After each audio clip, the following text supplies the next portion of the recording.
السلام علیکم، بسم اللہ والصلاۃ والسلام علی رسول اللہ۔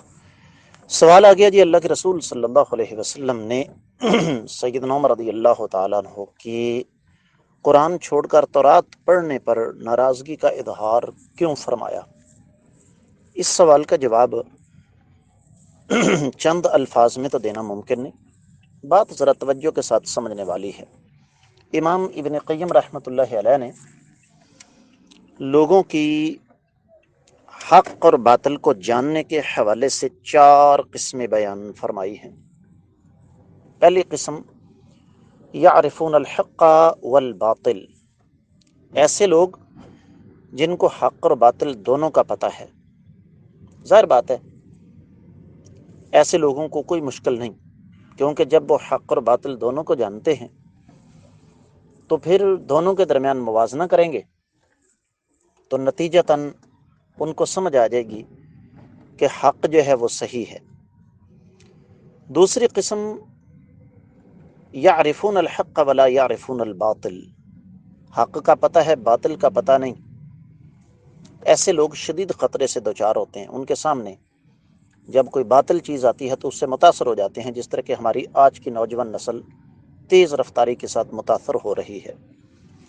تیسری قسم لا یعرفون الحق ویعرفون الباطل، حق کا تو پتہ نہیں لیکن باطل کو جانتے ہیں، اور یہ لوگ تیز رفتاری کے ساتھ باطل کی سازشوں کا شکار ہو کر اسلام کے خلاف باقاعدہ محاذ آرائی کرتے ہیں۔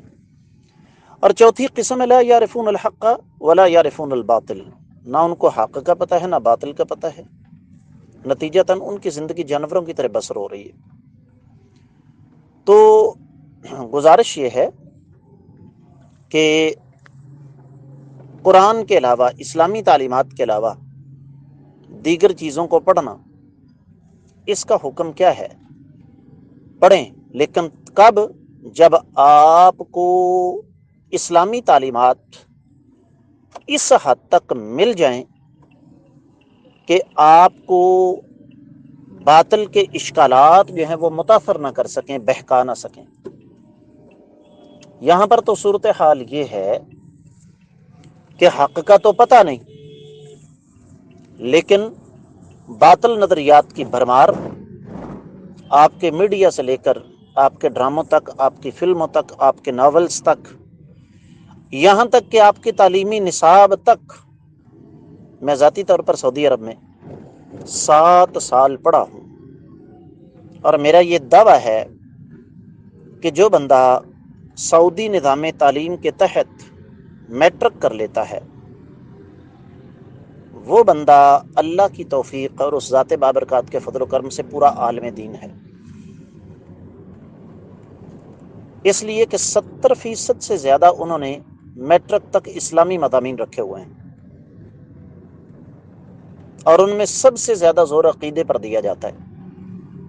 یہی وجہ ہے کہ آپ سعودی عرب کا کوئی آدمی، وہ ٹیکسی ڈرائیور ہے، وہ پروفیسر ہے، وہ ڈاکٹر ہے، وہ صحافی ہے، وہ وکیل ہے، وہ چارٹرڈ اکاؤنٹنٹ ہے، وہ کسی جہاز کا پائلٹ ہے، یہاں تک کہ وہ دکاندار ہے، وہ تاجر ہے، اس کا تعلق کسی بھی شعبے کے ساتھ ہے، سب سے پہلے پوچھ لیں کہ اس کی تعلیم کتنی ہے۔ اگر اس نے میٹرک کیا ہوا ہے، آپ اسے کہیں کہ 5 منٹ فلاں موضوع پر درس دو، وہ فوری طور پر دے گا، جماعت کروا لے گا، جنازہ پڑھا لے گا، جمعہ پڑھا لے گا، عید پڑھا لے گا، اور اسے دین کی مبادیات کا باقاعدہ طور پر علم ہوگا۔